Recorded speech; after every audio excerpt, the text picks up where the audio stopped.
Month કયો છે? જૂન. એટલે કેટલામો મંથ થાય?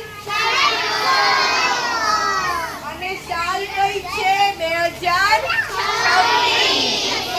ફ્રેન્ડ્સ, તમારા ઘરે તમારા બુક્સ માટે, તમારા કપડા માટે કબાટ છે? અત્યાર સુધી એ કબાટ કોણ ગોઠવતું હતું? મમ્મી. સાચી બોલો તો મમ્મી ગોઠવે ને? આજથી કબાટ કોને ગોઠવવાનો? બરાબર ગોઠવીને મૂકવાની. કપડા એકબીજા સાથે ટાઈ બેલ્ટ બધું વ્યવસ્થિત ગોઠવીને મૂકવાનું. યાદ રહેશે?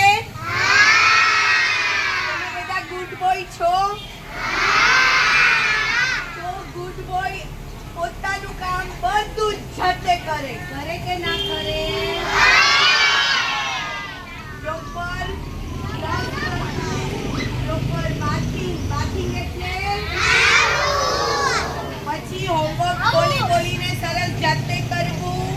આ બધું તમારે જાતે કરવાનું છે. ઓકે?